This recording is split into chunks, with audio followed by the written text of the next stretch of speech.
right, hello everyone. This is Leslie Powers here with Derek Bartolacelli, and we have another exciting Dissolving the Divide today with our international guest, Doriane Hello. Saracen. Welcome, welcome. Thank you so much for Yeah, having me today. Thank you. yeah, thank you. We made it work. You're all the way in Taiwan, Derek in France. Yeah. So, And last time I saw Dorian was actually in France, Yeah. uh, 30, 40 kilometers from where I'm living at, right next to Marseille, Yeah. right around the way. And you are staying in Taiwan and you got it going on, and you're quite the exquisite artist with, dance, painting, uh, creating wonderful soaps and healthcare products and all these things. People can check out our website, and if you want to mention that towards the end. But yeah, we are curious as to what your observations has been towards certain things around and and all that stuff, Yeah. and just you brought up some interesting topics you wanted to discuss with us. So yeah, Dorian, tell us a little about yourself and yeah. Well, thank you, Derek. It was great to meet you in France. We were really neighbors, and it's always good to meet like-minded people and make new friends. So yes, I'm an artist. I'm a dancer, and I also paint and make handmade products with plants. But is my first passion, I would say, with drawing. So that's what I was just simply doing as a child. So dancing and drawing. I don't know what I was doing more, dance or drawing, but I know that's what I was doing. And dance, I was lucky to go to a dance school that was just a few minute walk from my building. And drawing was like taking a random notebook and a pencil, like the big pencils, and that's what I was using. I didn't have watercolors or you know any fancy art supplies, so I was filling like 200 pages, like mm, really big notebooks, and just drawing, and doing some contests at school. Like if we had a project, and I would be so happy to create. And I remember I won a drawing contest at school for our neighborhood. So we had to draw the neighborhood and do some kind of sensibilization of people like littering the space, with the dog poop and oh, very French, So we had to, draw like the neighborhood, how we would like if it was dirty, and ugh, how we would like when it would be clean, when people care about the space. It was interesting, and I was one of the winner of the contest, and our drawing was in every business in the neighborhood, so like the pharmacy, the bakery store, everywhere. It was very interesting, but really for me, drawing was something I will naturally do and without thinking. Yeah. And the plants. I always like working with plants, making natural products. But this is also in 2008, when I started to find, uh, toxic ingredients in our cosmetics. So I found a chart with all the harmful ingredients in certain brands, and all brands that were testing on animals, etc. So this made me realize, oh, is there a way to find some cosmetics or products that we put on our skin that don't have that much harmful ingredients? And that's how I found some forums at the time with recipes, and I started to make my own creams. Not soaps at the time. Soaps came later. I went to take a workshop in Bali in 2018. So all the time before it was simply, creams or oils, body oils, simple things. And also to realize, oh, we can just use simple ingredients like a simple oil that doesn't need to even have anything added to it. And we can just use that for the face or for our hair. And that's enough. So we don't need all this harm done to us because it goes through the skin, which is um, absorbing so much ingredients, and also the harm done to animals. Yeah. And that's how I wanted to share it with people. So as soon as I started to make this for me, I started to share it with friends and family. And I had some friends who started to do their own. We were sharing like the website we were finding at the time, like forums, like I said, was not on YouTube like now and everywhere. So I was happy to share that with people too. And now I'm like I saw you put it on the screen. Share it on the website that I have, or people can simply contact me. And yeah, Yeah. more holistic options. That's great. Yeah. So it looks like in your life that you followed the path of your like callings, Mm. and loved things that you've loved to do and found a way to incorporate that into your day-to-day life as a grown-up. It's like, And actually, you said a word, a little sentence that I say often is find a way. I'm mm, always on the find a way mindset. When I look back at how I did things, even as a child or teenager or growing up, I always found a way because I had obstacles. It was not, okay, you want to do painting, or okay, go to an art school and here the door is open for you. It was, there were obstacles where also I had to change my path sometimes because I couldn't study art anymore, or um, and then I still found a way. And I think it's important to remember that you can find a way. There's yeah, always a way, and you can find it yourself. You can build the path. You don't know what to do, but if you remember what you're supposed to do or your purpose, you can build that path even if nobody built it before. At school you always have these little books and booklets where they show you all the jobs you could potentially do in the future, and I always find them limited. I could never find something that would speak to me, and I was like, oh, then if I like dance, that I would have to be in that mold. But I'm not sure if I want to do this. Or if I like art, then I should be an art teacher. So for sometimes like, okay, then I would like to be an art teacher. But it's more like you're trying to find something from a list. It's not really coming out of you. yes, great point. And that really brings us to kind of declare this umbrella topic that we're going to talk about, which you articulated is what we are here to do.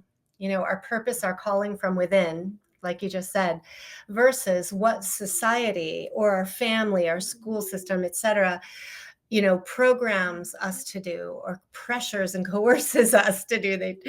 And then when I think it's good to talk about that, those are different things, right? And how we navigate through.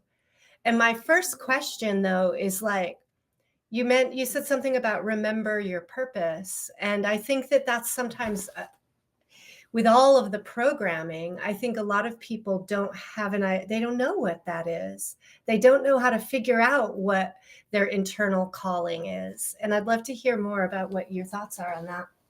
Yes, that's where you have to remove the layers that have been blinding you from seeing what you're supposed to do. It can be video games. If you grew up with lots of video games, that will blur your vision completely. Mhm. And I've been falling into some video games around 13 years old, and I could Mhm. recognize that this was becoming addictive. Mhm. And it was, even when I stopped playing the game, it was always in my mind for years. Anytime I would see, in a random video, I would be, oh, I miss playing that game. I really want to play. So it was still living in my head, and I had to really cut it, go to the root, and be like, what is really making me want to play, because it's always attractive, it always stimulates you, and Mhm. then that's where it's killing your creativity also. Mhm. So I've been when I started to play video games is the time I was creating less. So Uh, I was still dancing because I had dance classes. Thankfully I had this outside of school, but I was drawing less. Definitely. And when I stopped, I was drawing again, because you end up on your desk, you get bored, you grab a pencil, and you start to scribble and do something. And then you're like, okay, let's do something again. And with all different things, I'm mentioning video games is just an example. It could be a lot of things, it could be many other programming, but it's just to find what's the program that is blurring your vision, and blurring your like blocking your creativity, or your the vision to see, to see what you're supposed to do, or what you like to do. Because you might like sport or do certain things, I don't know, anything, but if you put too much of your energy in that program, you might not even see that maybe that sport or that thing is your purpose. mhm. Boom, yeah. That reminds me, Leslie, did you not just release part 8 of your Live and Thrive Yeah. about that? If you wanted to share something that pertains to what you just talked about, right? Yeah, it's so timely, really, that this has Yeah. been on my mind a lot. This idea of finding our North Star, finding our kind of like the true direction of our soul path, and Mm. seeing it as a discovery, really, that, like you said, is you kind of have to stake back the layers of the things that are blocking us from kind of looking inside and feeling and seeing, what's true about what we're here to do. Yeah, and what we love. Yeah, yeah. Yeah. And yeah, I'll be very interested to learn more about your research and your work about it. Yeah, it's It's a, it's a and link. beginning. It's a beginning, and Yeah. I'll do more. But yeah, I think it's important because, like, we're all born unique beings, right? We're completely unique. No one else in the whole planet is like us. Our template, our genetics, everything. And I tend to think, that we're not. It's not random that we're born now and here, at this time, and that Mhm. the world sort of needs what we have to give. And Mm. yet, if all we're focused on is what's coming at us from the outside, we're not going to be able to listen to those inner, more subtle intuitions and callings. And Yeah. like you said, turn off the TV, turn off the video game, be bored, Yeah. kind of be still, and Right. find those times and places to listen inside and see what comes out, right? Yeah, it's exactly about listening inside, listening, and finding that voice again. It's here in every one of us, and to simply realize that you've had a program. Like you say, it can be the TV, it can be like video games, it can be school, it can be the family, parents, religion, so many things, so Yeah. many things that are a voice in the back. Yeah, I mean, and like the society tends to discourage artists or people studying philosophy. When I was in high school, the guidance counselor asked me what I wanted to study, and I said philosophy. And very quickly, they each said me that I wouldn't get a job. What else would I like to do? And I saw psychology. Then no, but it's. I even see it with my daughter, where she's kind of discouraged in a way from going in a direction she's naturally interested in, for the more pragmatic, where's the job, where are Mm. the jobs? And I'm wondering, what have you faced in terms of resistance to your calling, and how have you overcome that? Yeah, um, that's something that I faced very young, I would say, with wanting to study art, but not really knowing where and what. I really had no idea. I knew that I liked my art class in junior high school and I wanted to do something with art. But when I was going to high school, there were two main high schools in my hometown. So it's a small hometown. And What I wanted to hometown is that? Martigues? Martigues. Slash. Yes. Which we visited. Yeah, so it's very small, you know. You've been there.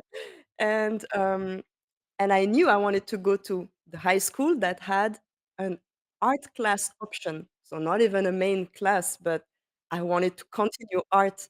Um, and my father had a friend who was how is it called, like a principal of a junior high school.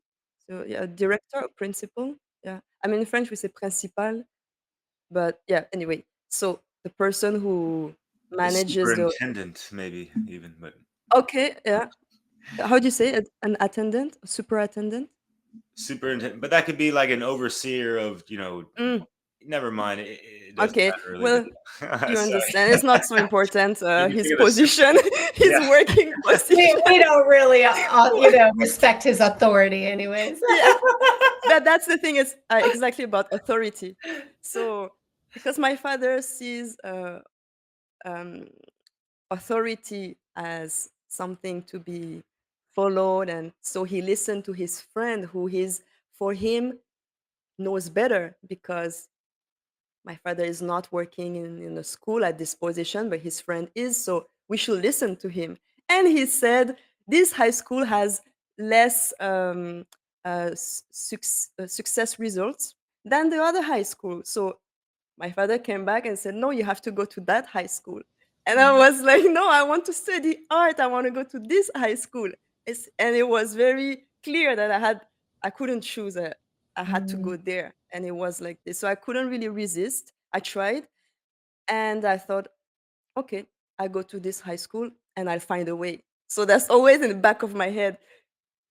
You want me to go there anyway? Okay, it's fine. I'll still find a way. So I went to this high school, which was um, actually very good, and I met some of my best friends now, and I had a great time. But it was more like the options I had to choose were more language oriented because I didn't want to study more math or more economics. So I studied what was left, and it was not art. So it was languages. So I had to choose a third language, which was Italian, because I was already studying English and Spanish. And my only option was to study Italian. And it's a beautiful language, but at that time I didn't want to study Italian. So that was like an obstacle I had to navigate through.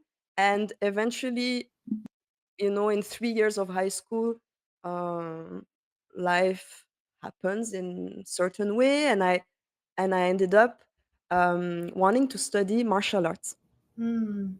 outside of school. But I think my brother was watching so many kung fu movies that I was eating one day and thought, I want to study this. So I went to my father and said, I want to study martial arts. I want to study kung fu. And years ago, I came with football. I said, I want to study football. And he said, it's dance or football. And I said, okay, okay, forget about football. It's dance. But this time he said the same thing. It's kung fu or dance. And I said, kung fu. He said, are you sure you're going to stop the dance school? No more dance classes. I was in that same school since 4 years old. And now Mm, I'm like 16 years old when this mhm, happened. And I said, yeah, yeah, I will stop the dance school and I go to kung fu. So he said, okay, then go. So what I appreciate is still he let me do it, mhm, not like the art class, but this led me then to more to study more languages, because then I wanted to study Chinese language and mm, everything around Chinese civilization or even arts. And this is when I started to study this at university. So because I went through the languages option, then I still found something I like, which was Chinese martial arts.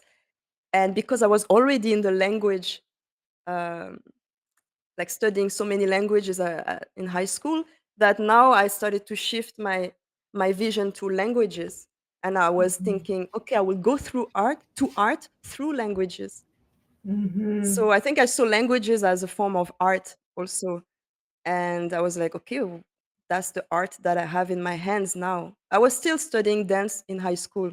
I didn't stop actually because we had a contemporary dance class. So I knew when my father said, "Is kung fu a dance?" I knew I still had a dance class in my pocket. Right, right. That's so good. Right, and then So Kung yeah. Fu is like an art and it's about movement. And I imagine that you found ways to integrate the Kung Fu movements in artistic dance like ways, didn't you? And actually, I've been doing this unconsciously. Yeah. Every time I've been doing improvisation, there's some movements that really look like martial arts inside, but I don't know I'm doing it when I do it. It's like the body, uh, you know, has learned some movements, and when you just improvise, you don't think, you don't try to do something specific. So that's what you've learned that comes out, and I will have influence from all the other dance styles I've learned, Mhm. and definitely, like you said, kung fu is a form of movement, so Mhm. it's Mhm. part of it. Yeah, but Yeah. it's Yeah, you got that fluid style. I've noticed it. And anyone listening right now, sorry, check out Dorian. Did you change your name or your yes, yeah. a I little bit? had to change. Yeah, it's not I Dorian chose Brink to change. anymore, but No, yeah, but yeah, you got some really awesome dance styles and videos and clips incorporating music. You have some really cool backgrounds involved, and like the cinematography is great. Your partner Line does a great job. Much love to him. But yeah, thank you. yeah. Yeah, so I changed the name, and then I had to change again to something that can be shorter. So at first I put back like my real last name and dance art, but it was too long and I couldn't even have like a username. It was not Mhm. working. So then I made it to Dorian Dance Art. Mm. So then it's easier. Yeah. But yeah, so what I just want to share here by saying this experience is that you find a way. I want to add something is that when I got my degree at university, well, first of all, I went to study because I wanted to study this. I was not thinking about a job. So I was like, okay, I want to study this language and things around it. And I study research. So it's something like if you don't do a PhD after your master degree, you basically there's no job.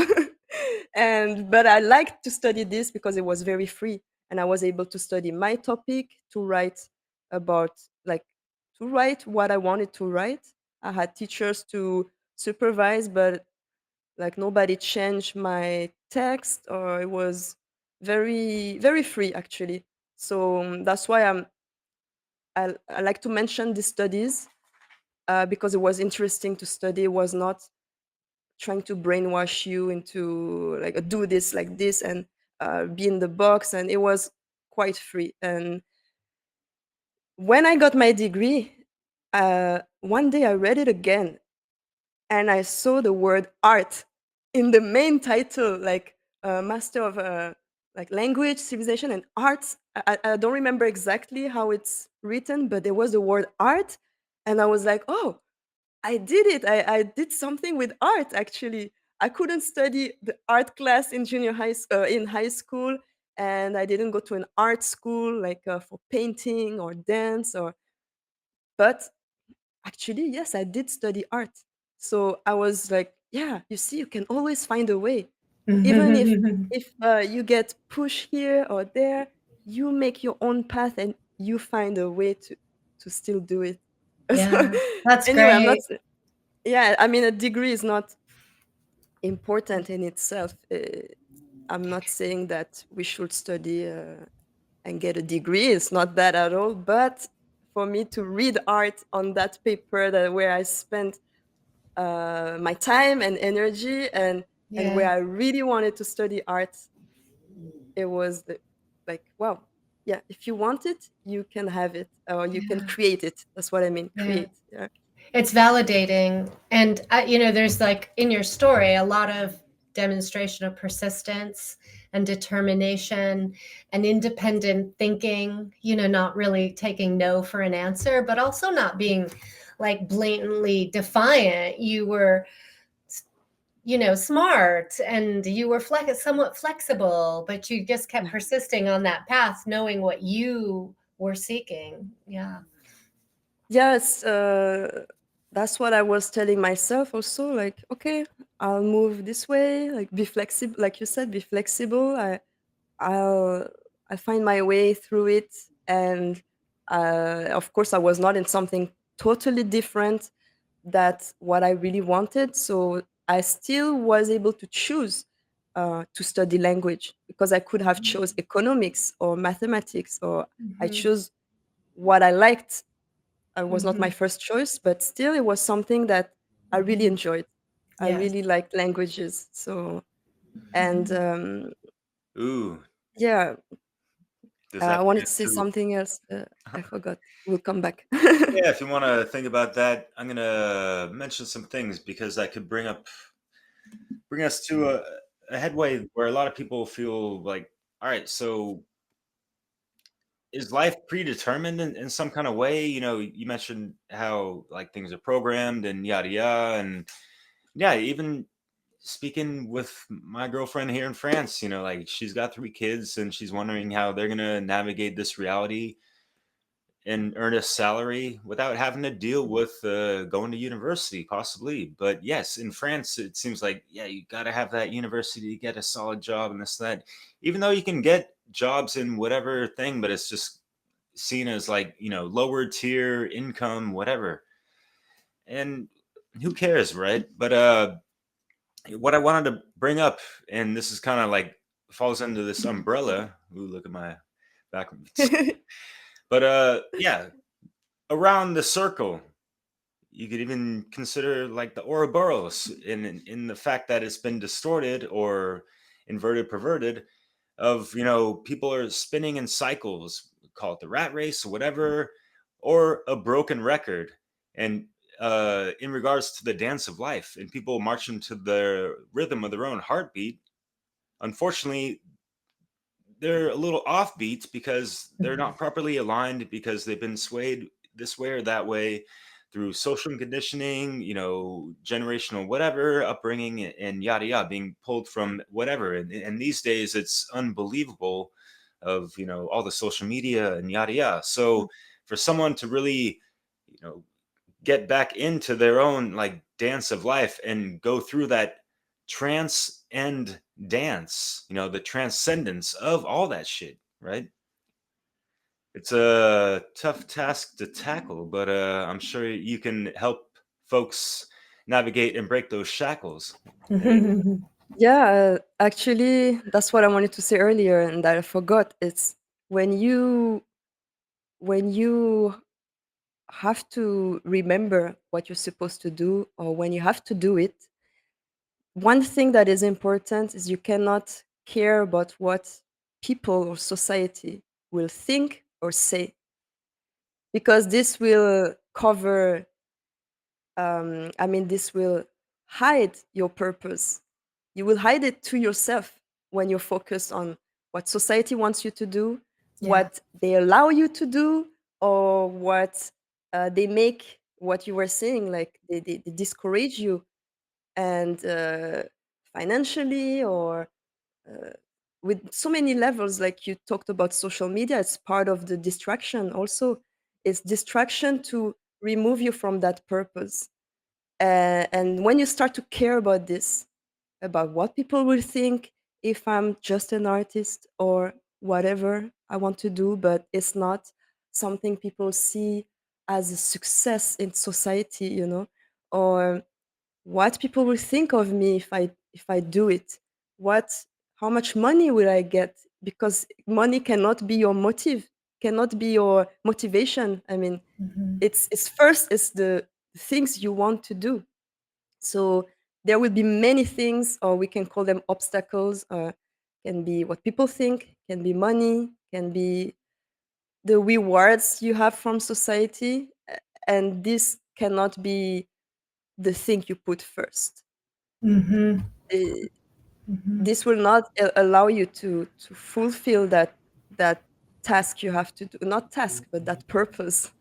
Yeah. So first I would say it's very important to get rid of this, because in all the programs we have some, like if you just go to public school, they will teach you or train you to um, look at what others are doing, and you will be scared of what they think of you, and you'll be punished if you don't follow the what everybody else is doing. So then it creates so much Or if you get a fear bad when you grow up. grade. Sorry. Or if you get a bad grade, like the fear Yeah. mongering, whatever, in a sense, or Yes. impending fear of failure. Your grades, yeah, pressure Yeah. and yeah, measurement. Yeah, and grades are what are they? They are grades that people say that, like, this will be what you have to attain, but it doesn't mean that if you do something else it deserves a zero. Right. It's also, but you will think like, oh, if I don't do this thing, then I'm not succeeding. It's like another layer to get rid of is what people think and what society think, how they see you. Is you have to be strong in how you see yourself, and that's Yeah. enough. As long as you do what is good and correct and moral, you're not harming anybody, but you're strong in into knowing who you are, and if it has to be defining what you want to do, Mm-hmm. you stay strong, and you stay grounded in this decision of what you decide, what you want to do, and no matter what people think, because it will be like winds trying to push you here and distract you here, and social media and this and what they say, and how you look in front of your family, or your friends, or society in general. And there's no, there's nothing wrong with your purpose. Like I say Yeah. again, as long as it's not harming anybody. Yeah.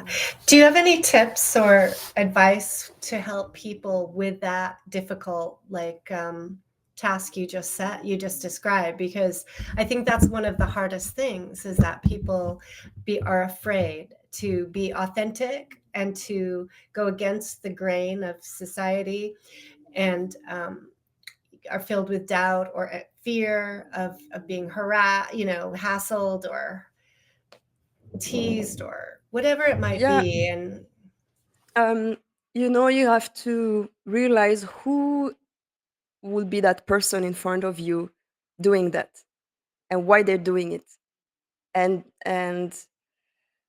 there's no reason that can interfere with your right action, whether it's in a Mhm. form of art and your purpose.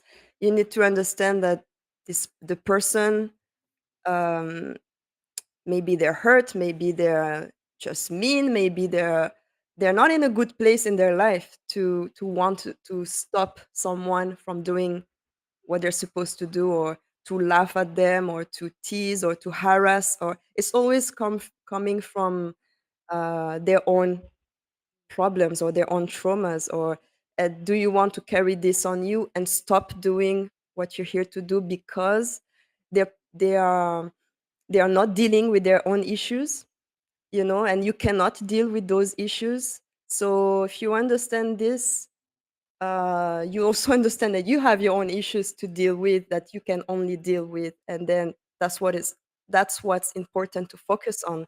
And there's as long as they don't cross the line, then you will have to do something. But if it's Mhm. like noise in the back, let it be. Will uh, Mhm.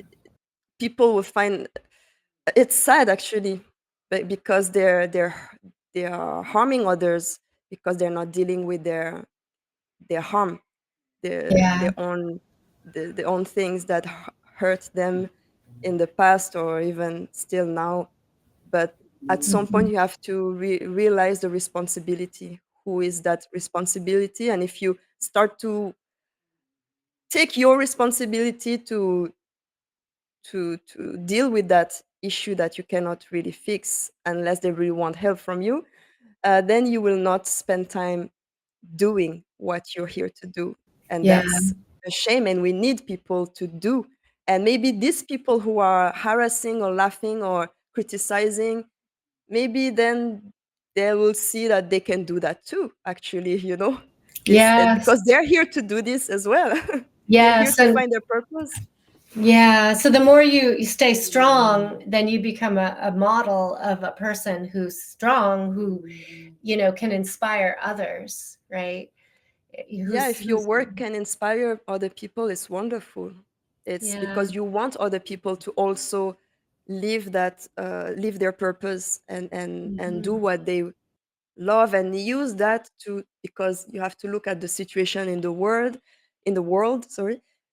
If that purpose can be used to do God's work, or to do the great work, or to take that and make it devotion to truth, and Mhm. that's, I would say, that's what we're supposed to do, Yeah. eventually. So if it helps people or other beings, or if it's good for people, then um, do it. And if you can turn it into something, like I just said, look at the situation of the world and what it needs. And today, unfortunately, it needs uh, more. I would say, if you look at it as a fight, you need more weapon, and you can use that as a weapon to defend yourself and help others to find their weapon, and they can defend themselves as well. Yeah. Your dance videos are quite deep, right? It's not just dance techniques, but you're really creating a message through your dance, and they're very artistic. And there's you clearly have exposure to esoteric knowledge and natural law, and some Freemasonic themes are woven through. So I'm really curious how you came upon all of that. Yes, so um first I was just dancing because I went to a dance class, and I like to just dance by myself in my bedroom after dance class and create some stories. And I Mhm. will play some songs that I would have. Like, at the time, I had a small cassette, like a small, how is it called again? For music, you put it in Yeah, your cassette tape. tape. A Yeah. Mhm. Walkman, even. So I will have this with all kinds of Christmas songs. So, Uh-huh. and I will make a dance piece on each song. Like, so Oh. I really enjoy to create alone in my room. Mhm. I Mhm. didn't, I was not really enjoying the performance in front of people. I like to perform in just with the music to Mhm. nobody. But anyway, then dance became just, you learn a dance style, and then you perform that dance style, whether it's Mhm. ballet or if it's a cultural dance like Tahitian dance, or Mhm. it has rules. And in contemporary dance, I really found a freedom, because the way I've learned it was based on improvisation. Mm. And I realized, whoa, improvisation, you can do whatever you want. There's no, I like dances where there's some codes, but I also enjoy where you can dance, where you can create Mhm. what's coming out of you. And like you say, we are unique. So then our Mhm. movements are unique. And Yeah. then anyway, I will make it shorter. But when I came to Taiwan, I started. I came here for my studies. Then I started to teach French, and at the same time, I was dancing on the side and performing. But for me, it was very limited because it's just a choreo, someone teaches you, and then you perform it, and then you're done. And there's no creative, really. I mean, yeah, it's Mhm. creative, but Mhm. um, it stays into not a box, but if it's that dance style, then it's that music, it's that choreo, it's these steps. And the more I was doing those shows, the more I felt like I want to have a platform where I can share my dance style. And I cannot really do it here. I mean, there's not a demand for that. So I thought I'm not going to wait for someone to ask me to perform my style for them. So again, I will find a way and Find I a will way. put my videos on YouTube or Mhm. online. So Yeah, YouTube just became a platform for me, or a library, or an art gallery. That's what I yeah. was seeing it like. And the more I started to find about natural law on the side, starting to find about this esoteric knowledge, and I start to feel like I had to merge it. I had to um, express this knowledge through dance, through movement. And this is Mhm. how I started to make videos Mhm. like what I do now, where I will spread a message or I will spread some knowledge, and it will be in a way that has no spoken language, but the movement is the language I'm using to spread the message, because I found that also this message is very important because it frees yourself. It's a key to freedom, and I found that so important. That's why I mentioned earlier the situation right now. You have to look at what's the situation of humanity, what people Yeah, need. And I thought they need we all need freedom. We need that knowledge to get to freedom. So what do I have in my hands that I can use to spread that knowledge? And because I was doing my dance videos, I naturally started to blend the two, and use my tool, which is dance or drawing, painting, to spread that knowledge, so people then have a choice if you want to take in that knowledge and this weapon to to express yourself as well. Because if it can inspire you to express yourself, it's the best that can yeah, happen. It's not just for people to sit and watch, and it's not entertainment. It's hopefully inspiration for people to create, and also inspiration for people to then go find that knowledge, to dig more, because I'm sharing it in a way that uh, I cannot share the full thing in one little video. yeah, yeah, yeah. It's very, very thoughtful. Everything that you do in those videos. Thank you. Yeah, I appreciate it. yeah, Sometimes it's like I've had times where I was very motivated and very inspired, and sometimes where I didn't really want to do it, but I still pushed through, and I was like, no, I have to put this out there. So it's not about my feelings, how I feel today, and what I'm going to create is I have to do it. So I'll find the time. I'll find, it might not be maybe this year, I'm not feeling the, the best in my creativity, but I need to create because of our times today, and because this needs to be out there, and uh it's not pushed into people. Is here for you to watch if you want, and it's here for you to get inspired from it if you want. You have a choice. It's not another program or brainwashing. Is you have a choice to go through this content and see what you want to learn from it. right. To be curious, really, like a Yeah, port, yeah. a portal to enter and to find out more. Yes.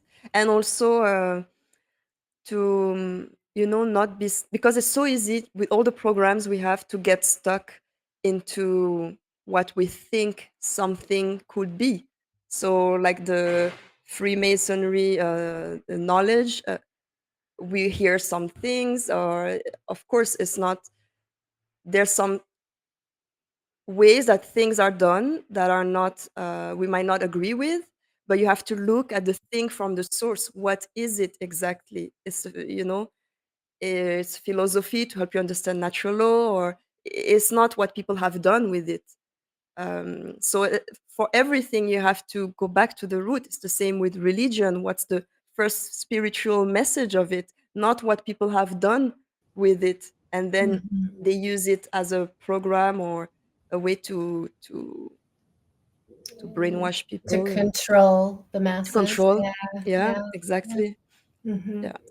I'm curious. So let's say a 15-minute video. How many hours of time does it take Oh, you to put that together? yeah. It takes months because first I have to see in my head. Like I will sit and there will be a moment where, because first I will think about the theme first. So okay, this theme, this topic, this subject, okay, and then I will have a moment. I'd never know when it happens, but I will be here sitting, can be on my couch or in a metro, in the subway, or walking outside, and I will see the video, like the film in my head. Like I will see everything. I don't know if I'm really aware what's around me in that time, but I have the music, especially if I listen to the music at the same time, it gets even more vivid. Mm, But right. sometimes even if I'm not listening to music, I will really see kind of mostly the whole video or the whole thing in my head, and then I will write it down. So when this happen, if I have a notebook next to me, it's best because I can just write everything, and I have like pages. I just write the whole scenario and all my ideas, and then I will take some out. I will add more in the future. I mean, in the coming weeks. So it takes usually a few months to from the moment it's in my head or in my mind, then it's on paper. Then I start to practice at home, Mhm. and I listen to the music. If the music is my inspiration, then I will listen to it more and more and more. And if the music is not my inspiration, I will just visualize uh, things about the topic. Don't know how to explain it, Yeah. but yeah. And then practice in the studio. I will rent a studio to practice, and then there's a time to film, so that takes a long time as well. So time to film takes a few days usually, uh, and then the editing part is the longest. Well, Yes. I mean, not as long as the dance, maybe. I don't really know, but it's still very long, very long. Yeah, Yeah. definitely longer than the filming. Yeah. Well, you're out in nature a lot of the time and getting beautiful Mm, scenery and yeah. lighting, and there's a lot that goes into that. So we have to drive because I live in the city, actually. Mhm. The thing with so I live in Taipei. The thing good about Taipei is that it's surrounded by mountains, so you're Mm. never too far from mountains or nature, Mhm. and yeah, so it never takes too long to drive and to be near a river or to be in the bush in Yeah. nature. Yeah, but Beautiful. still, and sometimes I film in the city. Mhm. In yeah, Yeah, it depends. beautiful. Yeah, so you had to learn a lot of other skills too, like video editing and, Yeah, other things that go along with this creation. Derek knows a lot about that. right. Yeah, Yeah. it can be draining as well. You have to really balance because you can spend so long, and the thing about editing, you will spend hours in a row. Like I Mhm. will stop editing sometimes at 7 a.m. and I started the day before in the afternoon, Mm. and it'll be like, Wow. whoa, it's my head needs a like my eyes need a break, my mind needs a break. Yes. Yeah, Yeah. I can go a little takes time. confused.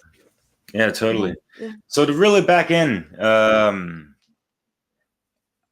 I'm sure just like any person out there putting stuff on YouTube or wherever, right? They're gonna receive some criticisms and yada yada.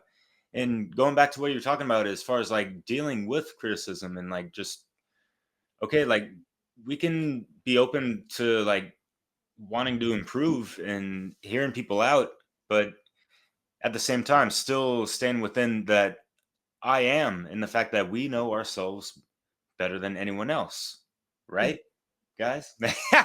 Yeah, that's important. Yeah. Yeah. So, as far as like any kind of divisiveness you've noticed regarding your whole path work and putting out videos and stuff, have you come across resistance? Any like, Criticisms. yeah, Yeah. I guess that kind of stuff. And then I got a follow up question to that too. But yeah. Well, the thing of let me I don't pay attention to it. I've Good. seen so much good comments and good feedbacks that actually I have received more of this. I don't think really I've received criticism or about my dance work. Um, when I have people who will like try to challenge or just bring contradictions, or I mean it's good when it opens a discussion, but when it's just not really bringing anything. It's mostly when I share uh, knowledge about natural law and things like that with spoken words on my other channel.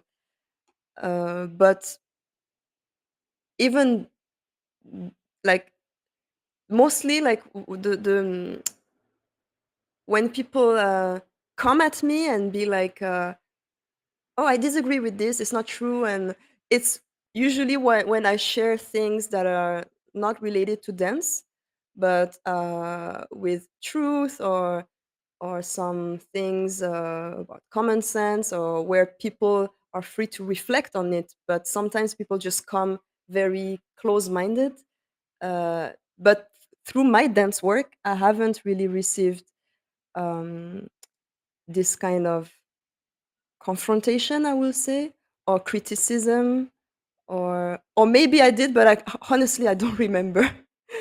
And yeah, and my channel is not very popular. Also, I guess this happens more when it grows. Not necessary actually, because my other channel where I share natural law is has less people on it. So you see, I don't know. Um, but just criticism about my dance videos. Sometimes, yes, about the filming. I've had, yeah, now I remember about the filming. Some people told me, "Oh, you should buy a stabilizer," or yeah, but maybe I film this way because I wanted to, I want to have this effect. Maybe not an effect of, all these dance videos now, they're like the same way, I would say, but my work is not.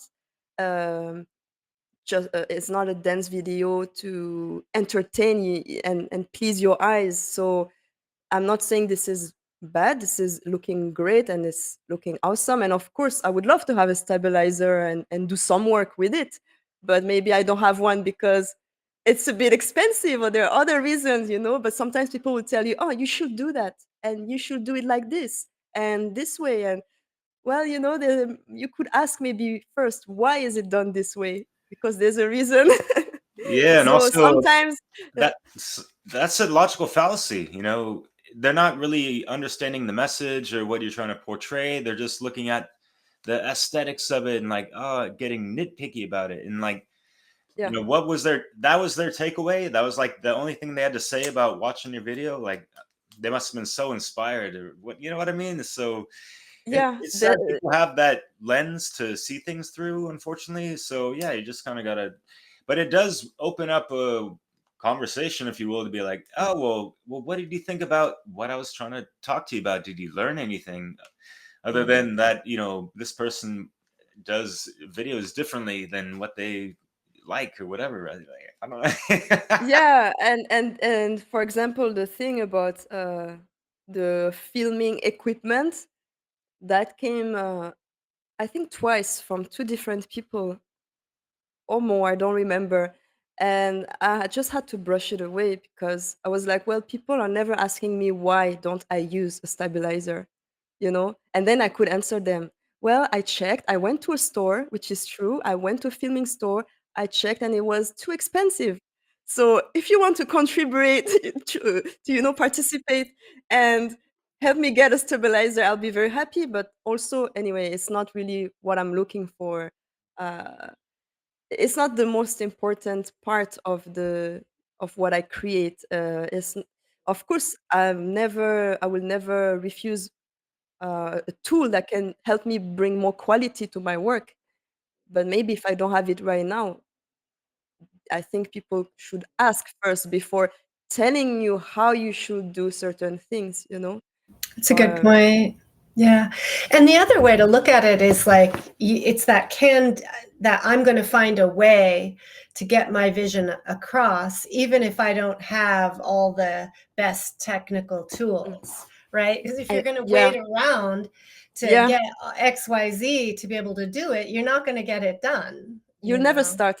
You never Yeah. start because actually, when I decided to create more dance videos, it Mhm. was, I think, 2019. Oh, yeah, 2018. I decided, okay, in 2019, I will create one video per week because I didn't have the environment here in Taiwan to share my creativity and my dance work. And even when I ended up in some dance jobs, I've tried to bring quality because there's certain things how it's done here where in the foreigners industry, I would say, with dance, where I found so many things that were wrong, and I tried to bring some insight and some options. Like I offered my services to make it better, make it more respectful to the dance style we're doing. Or and people agents just told me, you don't understand, we're not trying to do art here. So I was like, well, then don't do dance, don't use dance to make money then, because dance is art.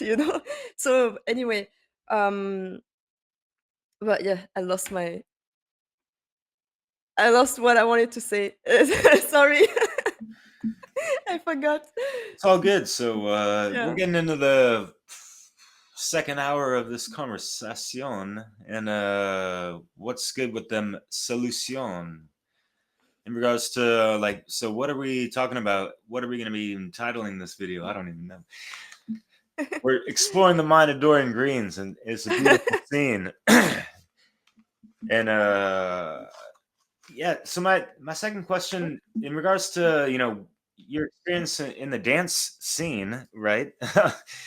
uh, how have you noticed how it's kind of been used in not the best ways, or and I'm sure there's uh, like a hierarchy in certain dance teams, or even like teaching. It can be really whatever, but as far as like the psychology behind why certain people go and become dancers and stuff, have you noticed that some are just like seeking that extra attention because they might not have done the shadow work to kind of get over the fact they lacked it growing up, type of thing?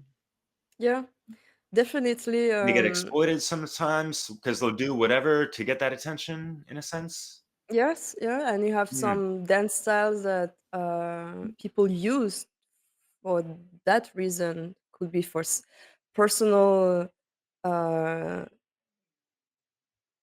reasons, sometimes selfish as well, because some people actually will do dance just for money, or just for fame, or and sometimes you can see that it's just used, like you say, for this need of attention, and this lack, from you can take it back to childhood. Or everybody has a different story, but you can see that there's many, I would say, like selfish reasons uh, for some people, not all of artists or dancers, but some people, it's more like trying to fill a void, and trying to uh, fix something that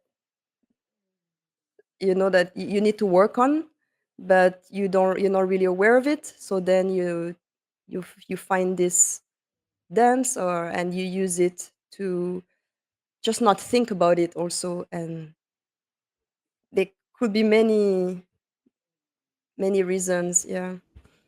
You know, what I admire about what you're doing here is you've really stepped outside of the box, right? Mm. You're not staying in a mold that someone else has created and said this is how dance is supposed to be. This is, the way an artist is supposed to get their notoriety, and pay a bunch of money to get your show. Or what I've talked to some artists in the Bay Area, and it's like really cutthroat and expensive to get Mm. your art even seen, and it's competitive to get your Yeah. art in a show, and very intimidating, and it takes away a lot of the authentic reasons that people often do art or dance. And but I see both, art and dance as an art is a very therapeutic thing and a way of, kind of expressing oneself, and very beneficial to emotional management, expressing emotion. People have blocks a lot of the time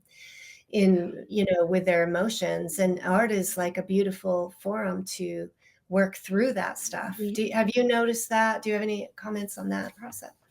Yeah, I think for me, dance is a step closer to freedom. Mm, It's we might not get like full freedom in for all human beings right now, but dance is one step. Or this is, I would say, this is a space where I experience freedom. yeah. As a child already, like I said, I was dancing on those Christmas songs, and Mhm. um, I mean, then if you talk about religion, it can be interesting because on my mother's side, the family is Muslim, and on my father's side is Christian. But I had this Christmas song in my mom's house, and there was no problem. It was not even here for me to get any religious ideas. It was just beautifully sung, and so I was listening to this, like uh, just enjoying the melody and feeling free, to do whatever I wanted on this melody that I liked. And that's where I really experienced uh yeah, freedom through dance, when I could express myself without thinking. Because at any age, if you're alone in a room and you play music, you will dance freely. There won't be a teacher to correct you, and there's no rules. Again, I'm not against rules in dance, because it's not really rules, it's codes of certain Mhm. styles. But then you can Com- have sorry. I was just thinking about, it's like a communication that can unify people, right? Yes. In a Yeah. You Then know, you dance. because you yeah. dance the salsa really well, by the way. Oh, Well, wow. moderately. I'm not Didn't an you know, advanced salsa Doriane? dancer, yeah. But Yeah, yeah. so you experience freedom with movement, with dance, when you really do it without thinking of how it's going to look, who is going to watch. Because again, that's why it's important to not focus on what people think, because you see it just in dance. When you dance thinking about what people will think of how you dance, you don't really dance. you know Mhm. you you you you don't live the art fully. Yeah. So So performance is a whole nother thing, where, because you have to deal with, like, performance anxiety and mm, other oh things. yeah. Yeah. Yeah. I will even if I was performing on stage from 5 years old every year for our gala, I would be nervous to go on stage. But what helped Mhm. me is that we will have the light on us and the crowd will be dark. So I could Mm. never see the crowd really. So I would be focused on my choreography and Mhm. enjoying close to how I felt when I was dancing in my room, you know? Mhm. You don't really see what's around you, and you're focused because you have to remember what you're doing, so you don't really pay attention to who's watching. But then when so later on I started to dance like for work and have some different kind of events where sometimes the crowd is just like a few people at your feet. They're in front of you or you're not even on a stage. So you start to you see people in their eyes, you know, and it can distract you. Yes, And yes. but if you have and it depends because the crowd will be very different. So I've danced also in a theme park here in Taiwan, and it's actually an aboriginal theme park because Taiwan has aboriginal people, so they Hmm. also call them indigenous people before Chinese people came. And there's a park. Well, I mean, this also can be controversial, but you will find some groups dancing. What is good is that they only hire aboriginal people to perform their traditional dances, so you can still see something Mhm. uh, close to the authentic dance, even if it's just a show, you know, like Yeah. they're not really performing a ritual or something. Anyway, that's another topic. But um, then in this kind of shows where you have to perform 5 to 6 times a day, so I was performing flamenco for like for example 2 months, and you perform every day, Mhm. and then you have a different crowd in front of you. Some people that just watch without watching. You wonder if they're really watching what's going on. Some people that are watching with like stars in their eyes. They're so excited, and but you see the people because it's daytime, and then Mhm. it can give you energy also, and you start to because when you perform 6 times a day the same choreos, you get bored of it, you get tired Mhm. of it. So it's hard to keep the same energy level every day, you know. And sometimes there's even nobody, you still have to perform and there's no audience. So Right. when you have an excited audience, then your dance will come out even more, and you start to build a connection also with the audience, so Yeah. you'll share more with them. And yeah. I It's got like even just a comment on that. It's like um, even being on path with your vision, with your calling, it's not always smooth. It's not always, you know, the funnest, right? So there's like a quality of perseverance and staying true to a vision here, even if when you're back here, it's like, oh, do I really want to do this? You know? Mm, So how do you motivate yourself? um, well, in the dance work, I would say I've been refusing a lot of dance opportunities because it didn't align with my values and what I think I should respect in dance. So I've had no problem saying no because I mean, I don't do money is not my main motivation. If dance can help me get the money I need, like everybody, I'll be that's what I do it as a job, but I will never want money to dictate my to choose, you know, to be the main thing that yeah that dictates my what I do with dance. Right. So when what I'm asked to do doesn't align with my dance values or my values in life, I will not do it, and I will refuse a job for that reason. And I think actually, if more people will do that, we will help also the dance industry. Like it might be different for any countries, different from your area, from here, my area, and again, here's like there's a foreigners dance industry that exists, which is different than the Taiwanese dance industry. Different levels, different problems. Um, so money is not what motivates me.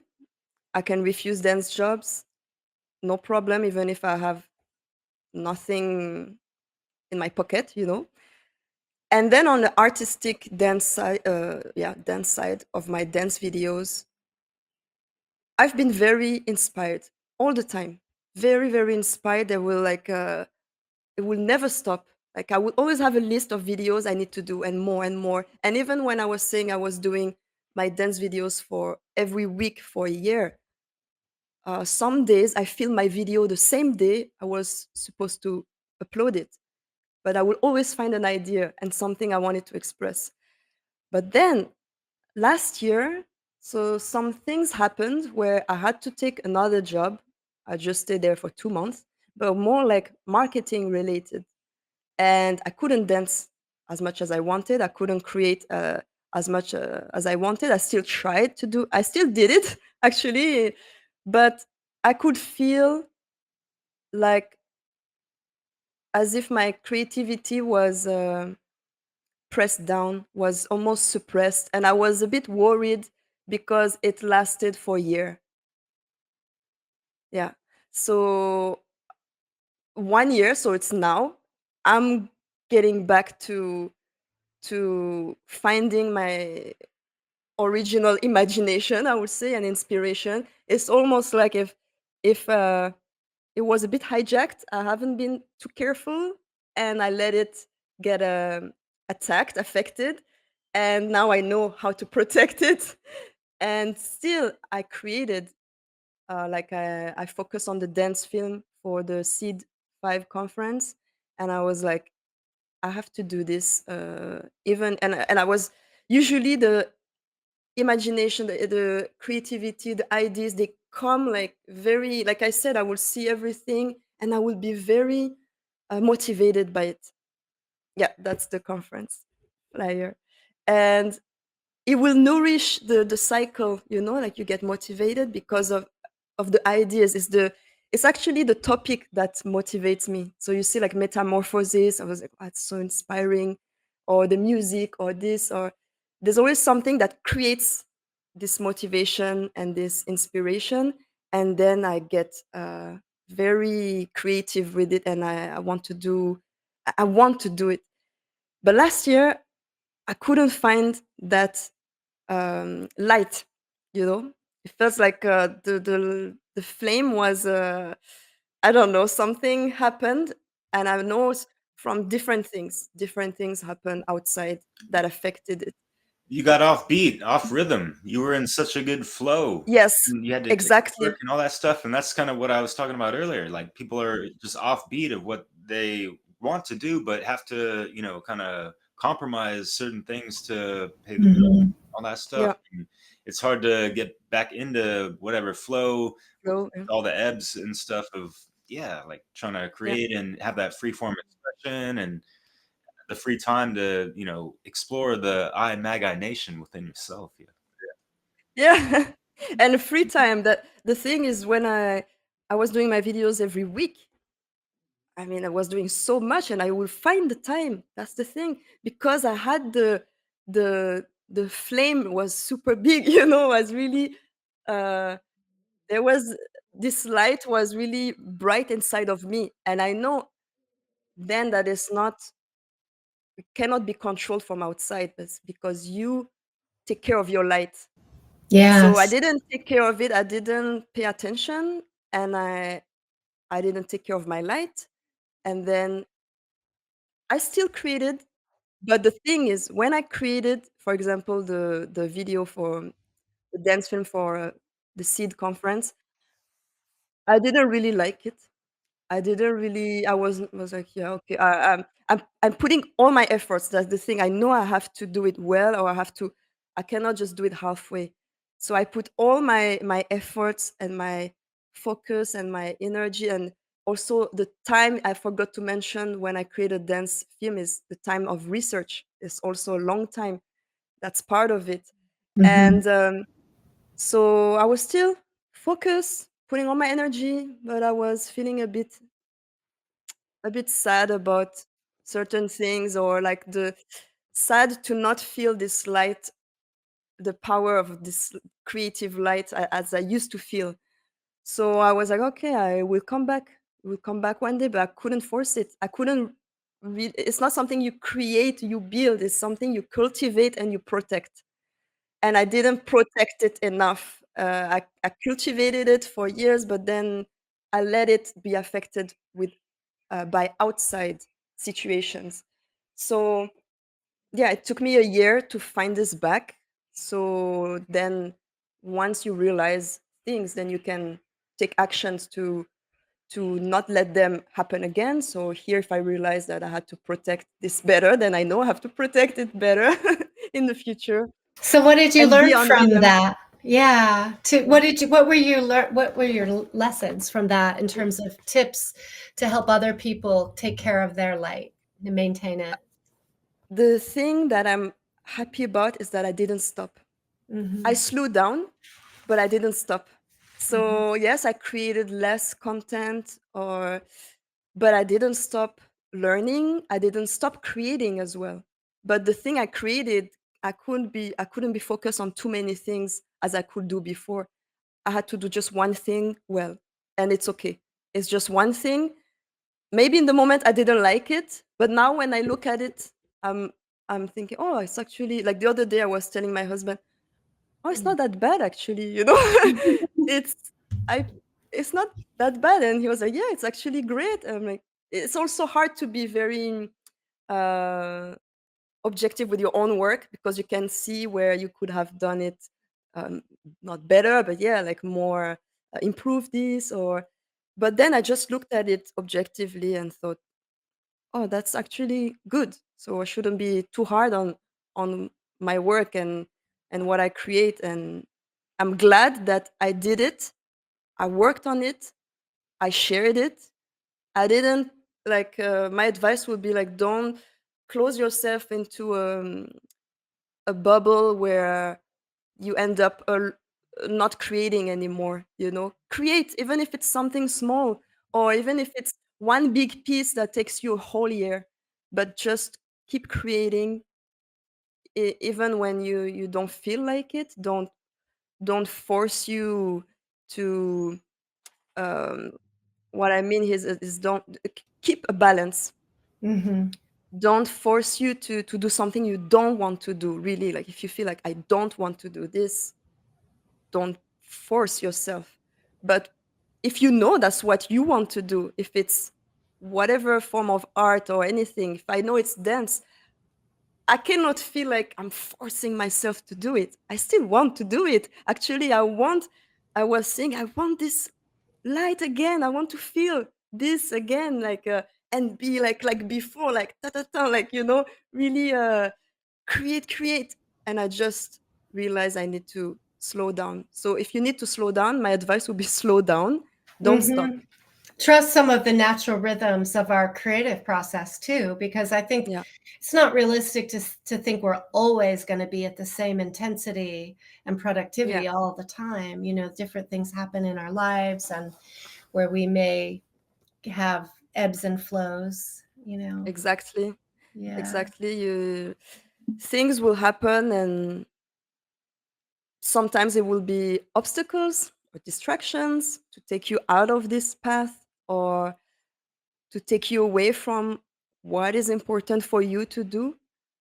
But you have to realize the patterns of distractions and obstacles, and then don't fall in the trap. So I Right. recognized the trap. I could see it clearly. I knew what was happening. And I just told myself, okay, it's a time like this, but it doesn't mean it's going to destroy it. Yes. It's still here. Oh Yes. yeah, And that's you awesome. And for you, it's going to be, yeah, it was more evident than others because you have identified and have lived your passion for years. But there's a lot of other people that haven't had that spark of passion. They haven't found that within themselves, mm, or that, life path, like Leslie talks about with the North Star, if you will, mhm, mhm. and all these Yeah, things. So, and that can just, divide themselves, upon themselves because they're not living their true authentic lives, and they're going to be having these, inner contradictions, be Yeah. scratching and itching at them, every now and then throughout their lives, possibly, like that subconscious, unconscious, like, hey, I thought we had like something higher in life to do than just, whatever, right? Yeah. Yeah. A lot of people struggle. They can't identify what it feels like. And I'm wondering maybe you could help define a little, what does it feel like to be on this the path of creation? For me, and I don't know if this could be for everybody, but that's what I usually would give as an advice to find what you're here to do or what you like to do is to go back to what you like to do as a child. Mm-hmm. When Mm-hmm. really go back to what were you doing that nobody asked you to do that you were Mm-hmm. enjoying. If you Yes. can remember that, then Mm-hmm. it's already it might not be what you want to do now, but it can lead you maybe to something else. It doesn't have to be exactly what you were doing, but for me, if I remember what I was enjoying doing and that nobody asked me to do, it was not an influence from my family or school. I know it was dance and drawing. Yeah. Yes. That's really what I wanted people to leave me alone, let me do this, or I would be happy to share that with friends. But that's what I like to do, and I'm sure people can go back to find something. It might not be childhood, maybe as a teenager, I don't know, but there was a time that you did something that nobody asked you to do and you really loved it. Or if you don't find this, I will say try to do something different that you've never done before. I don't know, take a jewelry workshop. It's just a class. It doesn't mean that's going to be what you will do your whole life. Or try a, I don't know, a writing class, or even if you don't want to be with people, try it alone at home. Try to write or sing or build something, do something, try something with your hands or try something with your body, would be your voice or movement or your mind. You can create so much. You create with the mind. So it can be a story, it can be try something very different or and when you do it, don't put pressure on you. Don't think like, oh, if this doesn't work, then what? Think that there will be another thing you can try. And when you try it, it's not an end result. It doesn't have to be um, like after this, I will decide if I want to do this as a job or not. It doesn't have to be a job first. First, it has to be something you enjoy doing. Mm-hmm. Later, because the job is money related, is not related to you. Yes. Personally, if you like to help people, if you like to help animals, or the other day I was talking with someone, I said, "What do you want to do? What do you want to see when you wake up? Do you want to think, oh, today I'm going to feed animals? That's amazing. I'm I'm I'm so happy to see them every day. You know, like I want to wake up every day and help animals. I don't like people maybe, but I love animals, and so then that's the first route is the first step to your path. And if think what you want to see when you wake up or what you would like to do, and then maybe then try to go in a sanctuary or an animal uh, farm, and ask if they need help. Then you will do the other steps naturally, step by step. It's just step by step. Don't Yeah. pressure yourself that, oh, it will be overwhelming. How do you advise people to deal with the whole money thing? Because that really comes up for most people, that fear Yeah. of scarcity, the automatic thoughts that, well, I can't do that. That's not gonna, I don't have time for that. It doesn't make me any money. There's no value in that. Yeah, that's a tough topic because we all in this situation where we need money, Hmm. and we also, I mean, best is we don't want to end up doing something we don't like for Hmm. that reason, because then it's the opposite Hmm. of your purpose. You're doing Hmm. something you don't like and you're doing something for money, Yeah. so you will never feel full and happy, and you will feel like you're working next to your your path, it's frustrating, it's sad.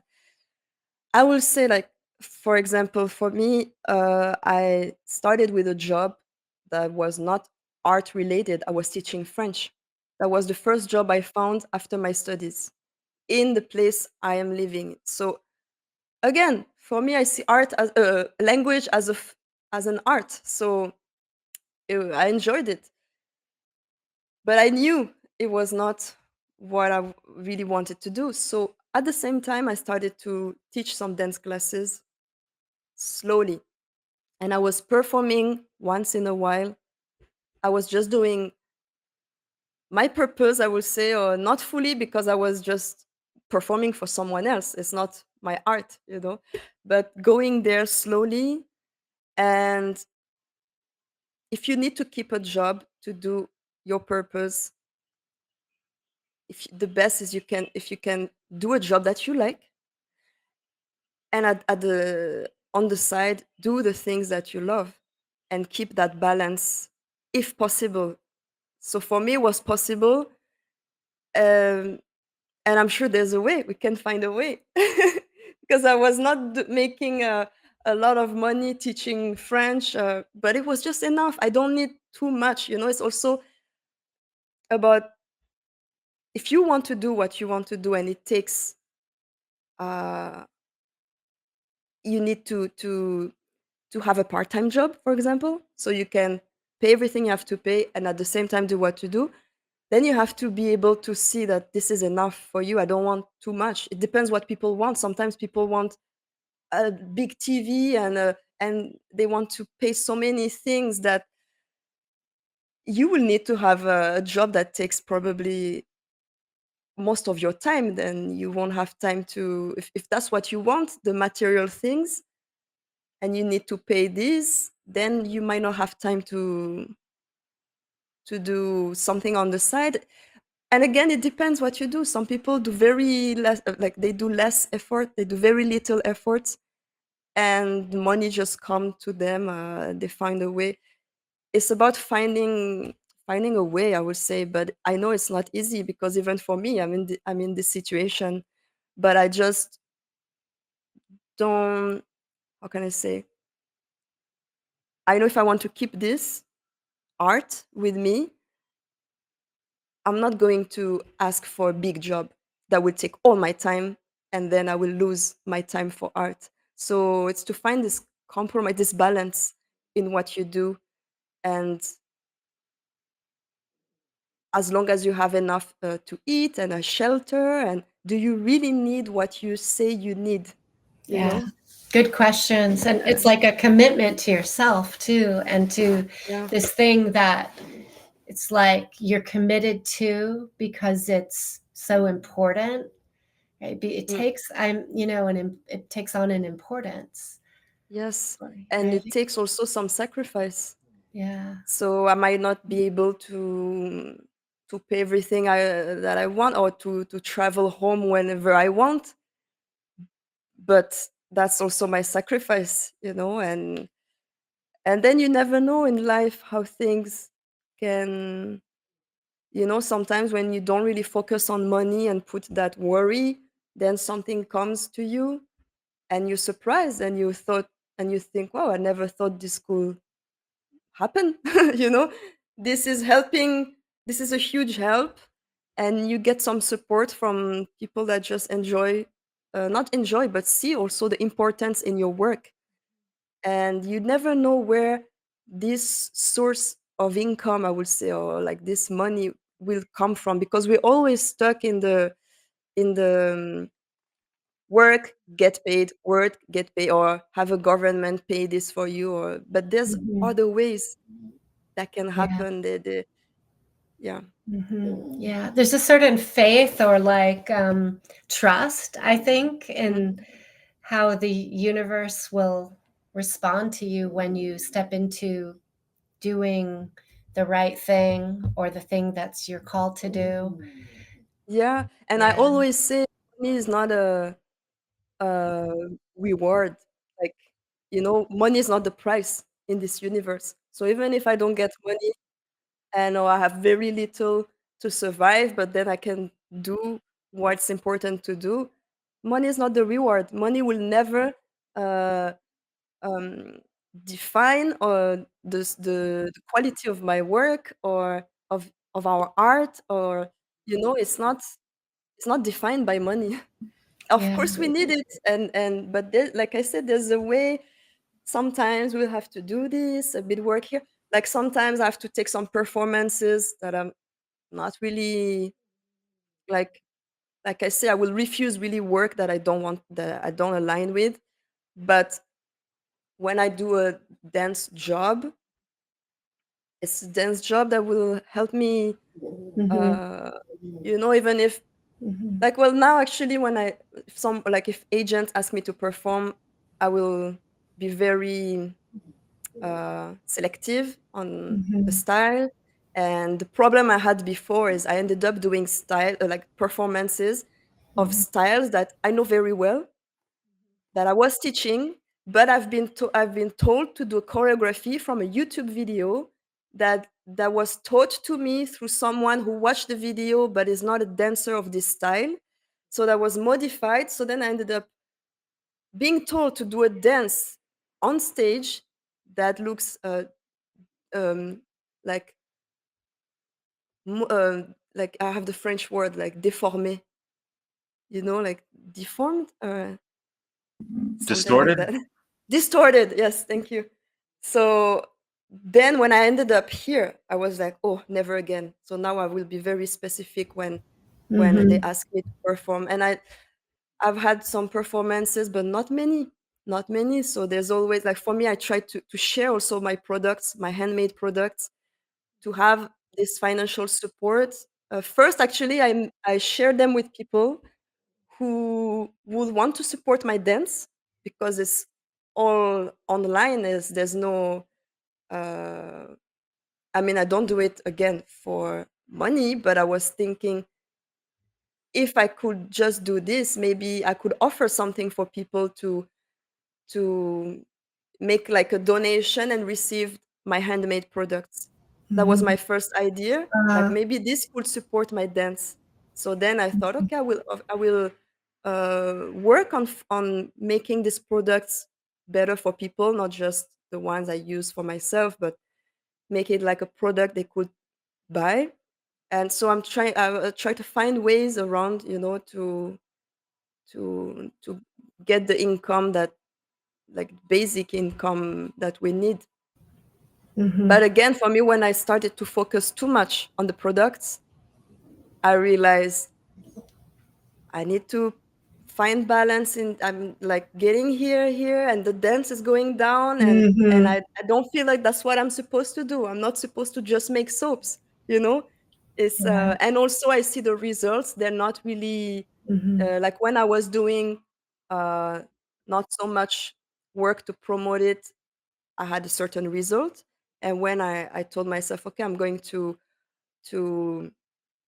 push it more. I mean, not push it more, but work on it more to to make it well and see how it goes if I put this amount of time on it.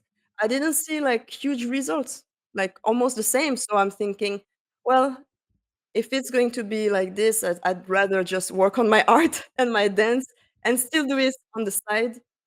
But I cannot just put all my efforts into something I like to do, but it's not my Yeah. purpose.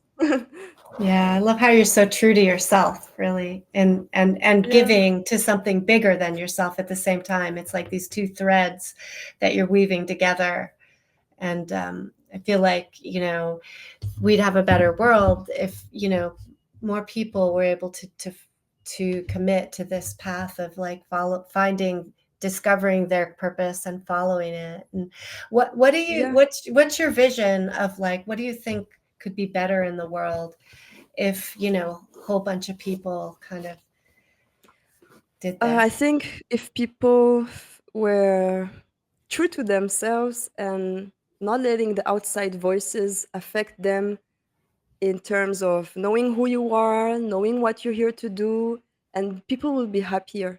And because when you focus on your inner voice, then you start you're not busy looking at what this one is doing and what they should do, and you see that in different situations, because even in religion people will say something, but then they're just busy looking at what the neighbor is doing, when you should focus on your relationship with God, not their relationship with God.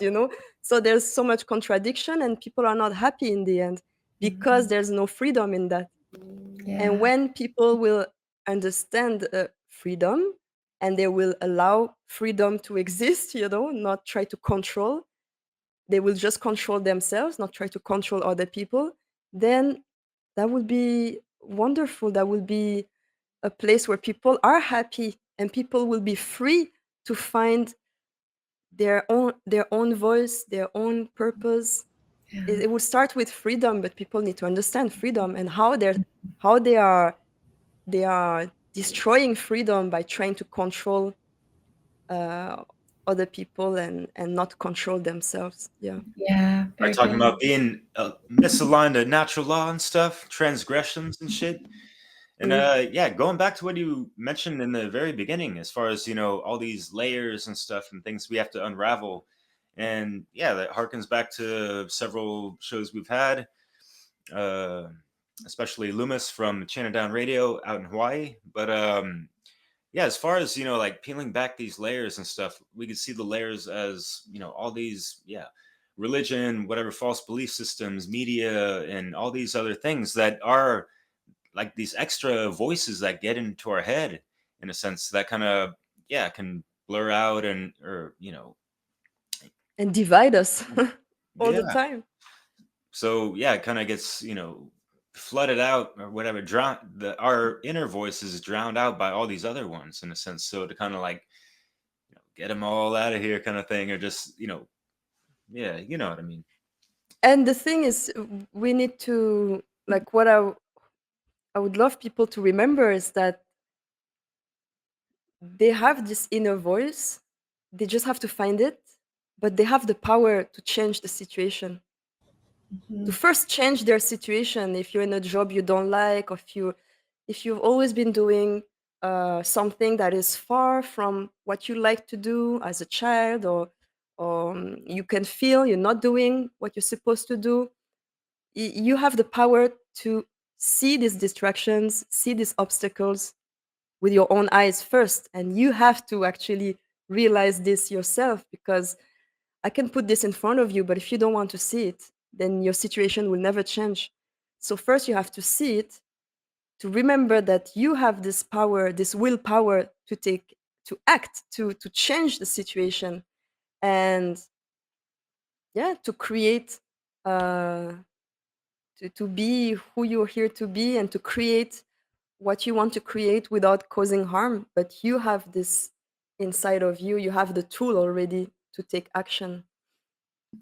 That's that real self-worth, and yeah, I love it. And yeah, to really go over what you're talking about as far as like synthesizing, what I see is just yeah, do have to find this balance in life. And what I've been trying to do in what relates to what you're doing as well is like yeah, like aligning my financial income towards all my passions, and things in alignment to the great work, if you will, and just staying true to myself and not being subjected to whatever kind of oppressive Yeah. systems and all that. Mm, And so, whatever we all can get caught up in or have been sometimes. I wouldn't say all. It's hard to generalize, anyways. So, yeah. for the majority of people out there, we have to, have a job to pay the bills and all that stuff, and having that compromise to do the part time or whatever to maintain, stay afloat financially. Regardless, what I noticed with a lot of people is that with these jobs, the 9 to 5 rat race, whatever, or shorter, longer, whatever, it takes away not just people's time, but also energy.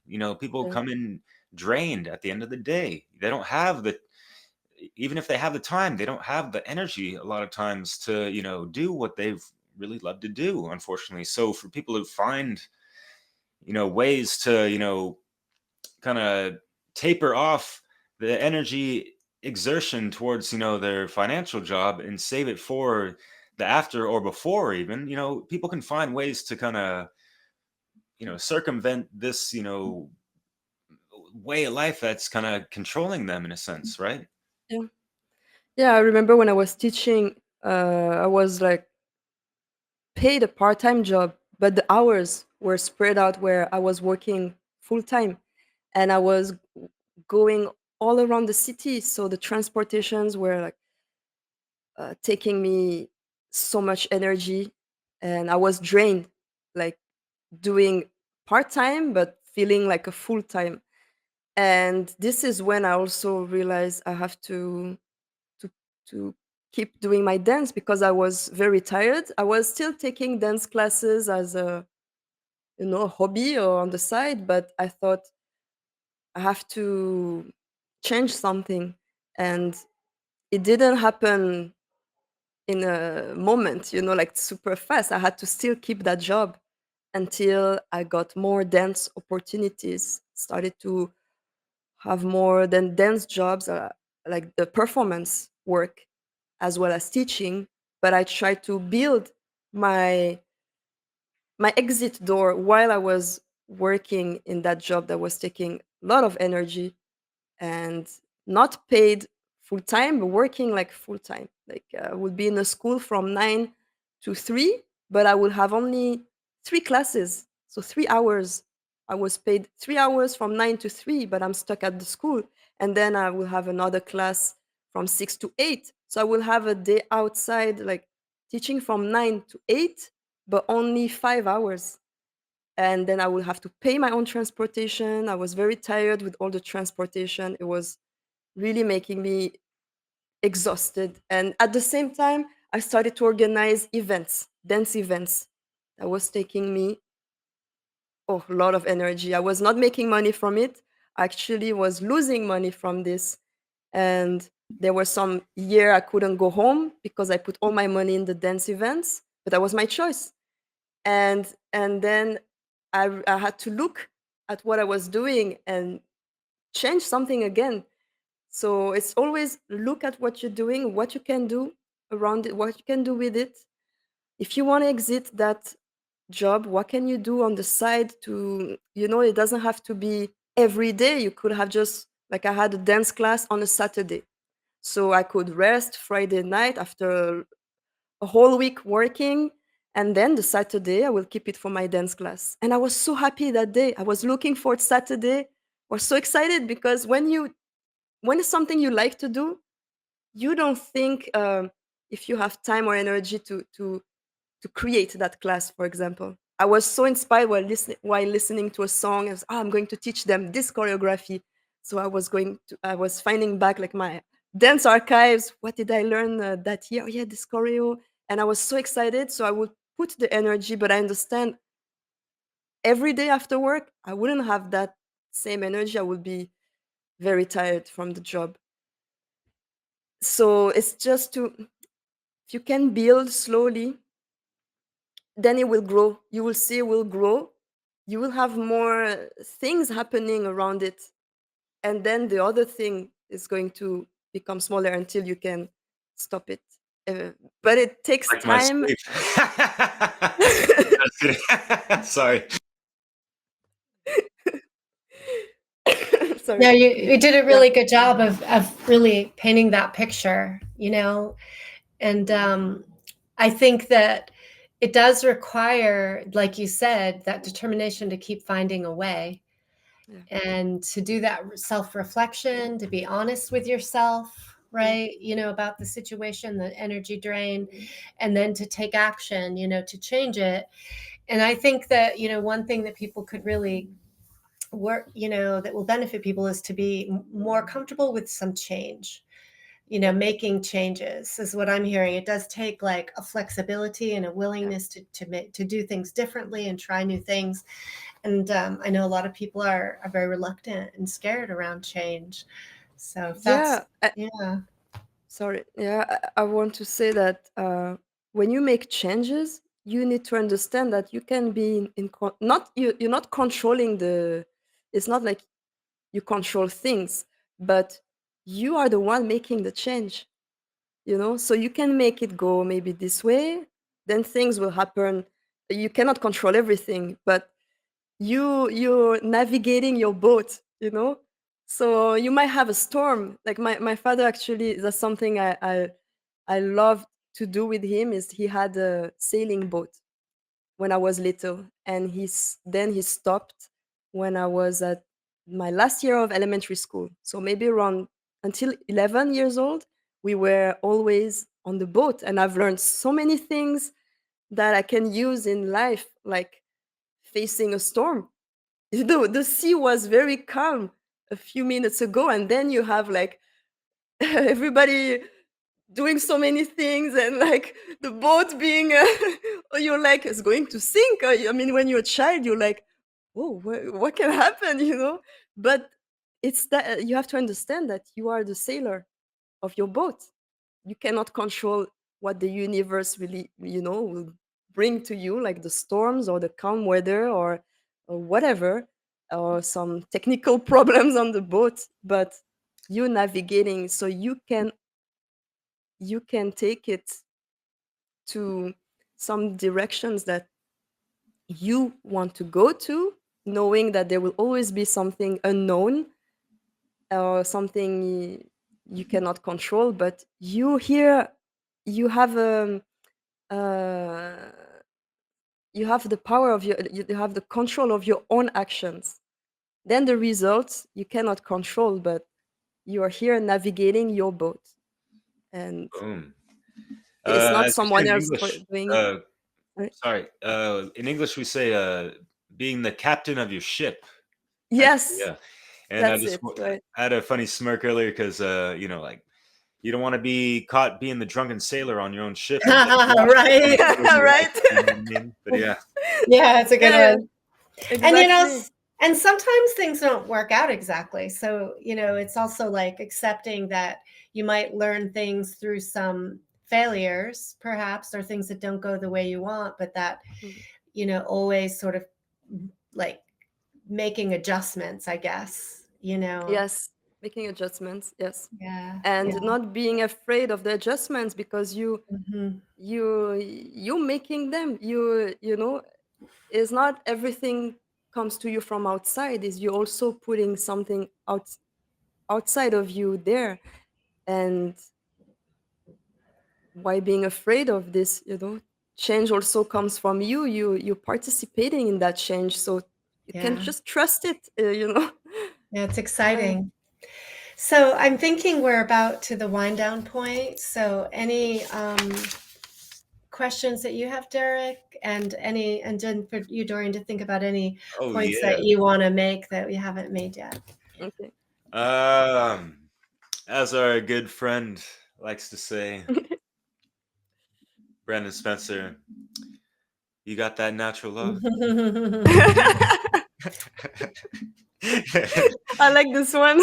I know you do, and I know you got it, but yeah, like, how do you maintain alignment, if you will, and navigating the path and stuff? And yeah, Seth Esposa has a great video titled like "Navigating Consciousness" with a really cool image of a boat sailing the tumultuous seas of reality. Because yeah, things are Mhm. pretty fucked up in a lot of ways and all that stuff, and people will get pulled into the programming and like like we're lost in a sea of the collective unconsciousness sometimes, as I like to call it. So yeah, how do you stay aligned to the divine in these troubling times? Yeah, good So I question. like that you point out the being lost at sea. So if you are navigating a boat or a ship, you'll have to understand how the sea works and how your boat. If you have a sailing boat with one uh, mat, how is it called, le mât? I forgot in English. Sorry, A but sail. The you map. have boats that have two, some that have one. It's you sail it differently.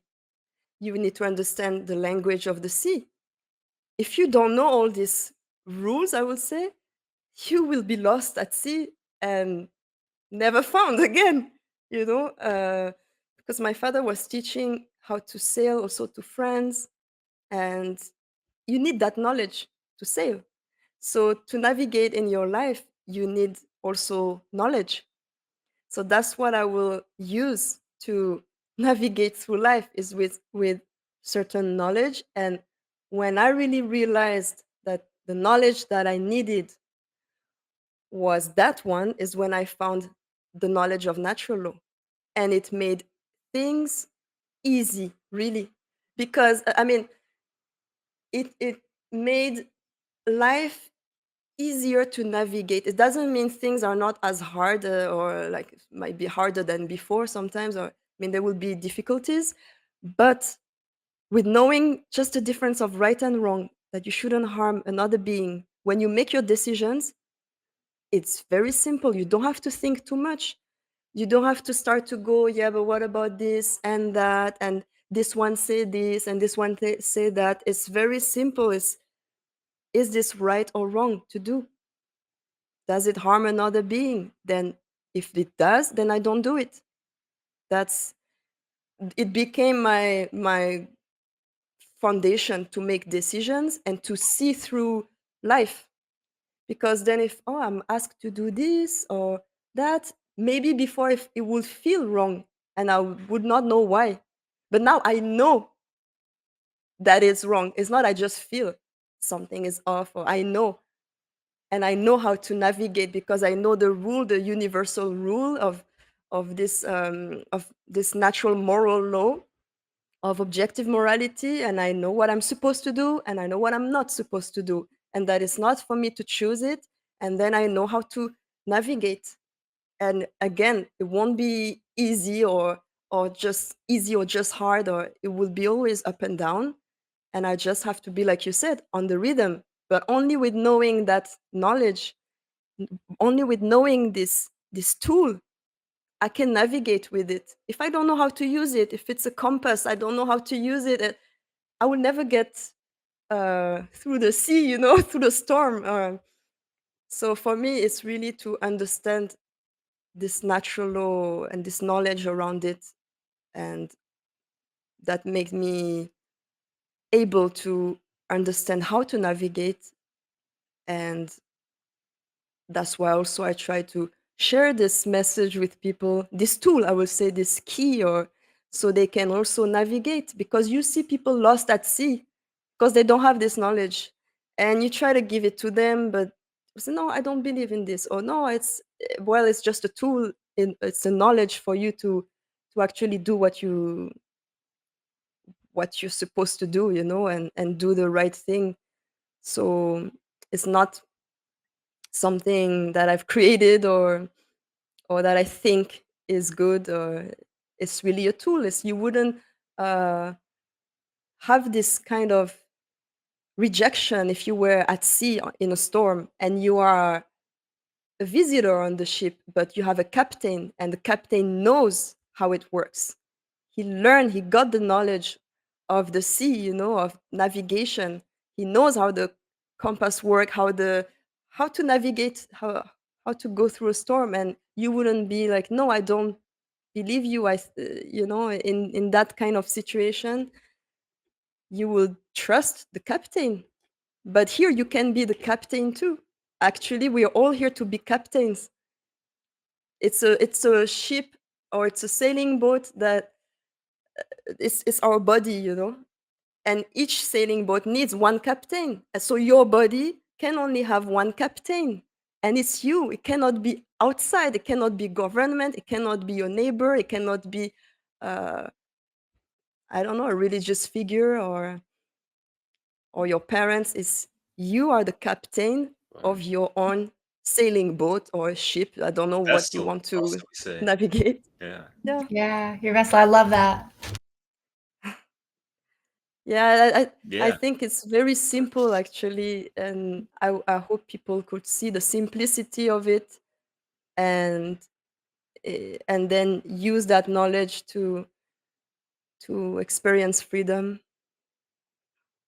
Oh, Leslie is frozen. The trivium. Yeah. Oh, she is? Yes. Ah, crap. Yeah, the Oh. Trivium. Um, Yeah. Oh, yeah, that was the last year conference, but yeah. yeah, just real quick, because I got to give you much love and respect, Dorian. We've almost done 10 videos together, and we did Mm, three little. You did the voice of some of the little in the live stream, little promo ads, whatever, and that was great. And working with Mario West and all that, yes. yeah, that was really awesome. So Yeah. yeah, And also I want to add the tools that, for example, Maya West is sharing in her book, in her work, in her videos. The tools to heal yourself, to go through all the traumas you had. That's another tool that you need to get to navigate through life. Yeah. So that's also very important work. The shadow work, the self work, great to call. remove those layers, that blur your. Yeah, Mario Yeah, West, one of the best. yeah, That's right. yeah. It rhymes. Yeah, Right. Leslie, glad you came back You so I know, soon. I just like went frozen I and know fell we're off. almost about to leave, but you have to I do fell off it the edge suddenly. of But the ocean, edge of the sea. It was like the Kraken, or in the Pirates of the Caribbean, the big hole. All of a sudden, you go to another world. That's where I went.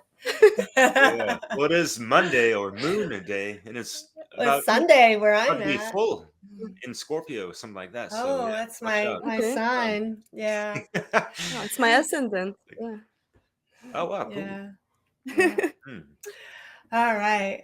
Well, I'm getting a little sleepy. No way. Well, thank you so much Yeah, for having this discussion with me. I also appreciate both of your work, Thank you. and thank you for doing that as well, and Yeah. giving tools for people to navigate and be free. Yeah, same to you, Dorian. right. I Thank really, you. really appreciate meeting you and love this straightforward, real, authentic um, like pathway that you've been able to kind of define for us today around being like real, a real Yeah. human. Yeah. And I just want to say that I'm not from like, I've always had to study with scholarships. Like my parents didn't have Mhm. the finances to cover things like Mhm. that. Or even, like I said, my father has a sailing boat, but people don't know how he got it, how he put all his money into this, or by a like a Mhm. not a new thing, but you can find a way. You see, it's also, even when you don't really have so much, you can have something if you really want it. And I was able to travel all the way to Taiwan because I had scholarships. And so don't limit yourself because of money. Like I need it like people, but it's just that I accept that I don't need more. I don't need a lot. That's what I mean. And don't let it control your life, because if you see this is something that's like moving, always moving as well. It's a currency, it's a tool you can use, but it's not something that should be first. It's something you can get, w- and put something you like first, and it will come as well. And even Yeah. if you have to find a job, like I was teaching French, is still something that I Mhm. enjoy doing. Like don't get really completely outside of yourself and Yeah. your heart. Might Yeah. not be best right now, like what you really want to do, but do something you like. Hmm. And yeah, Yeah. Perfect. it's the connection is a Yeah, we're getting weird connections. yeah. No Well, worries, no worries. Yeah, that's a really sweet note to end it on, Dorian. Thank you so much. Yeah, Thank you. your It's enthusiasm, a bit wanting to help out and sorry, bring. the connection is a bit off, No, but no, thank you so much. yeah, for yeah, sure. we had real quality video there. Thank you so much. It's a wonderful Thank you. conversation. Yeah, I'm really happy with it. Me too. Yeah. Thank you Yeah, for we'll get having all me. your you. contact information down below. Obviously, there's a QR code if people want to snap that up, and Wow, that leads to thanks. her website. You have a YouTube channel, Instagram, and all that. And I got trains. Le Yeah. train qui arrive à La Ciotat. Attention. Oh, the train. Yeah. Yeah. Yeah. Yeah. Magnifique. Thank Merci you. beaucoup à tout le monde. Doriane, bien Merci. sûr. Yeah. Yeah, Thank you to merci. both of you. Yeah, thank you. Merci. Thank you. Yeah. Till next Take care. time. Yes, Yes. goodbye. Thanks everyone for listening. It's been wonderful Thank meeting you. you, Yeah. Doreen. Bye-bye. Ciao. Bye. Ciao.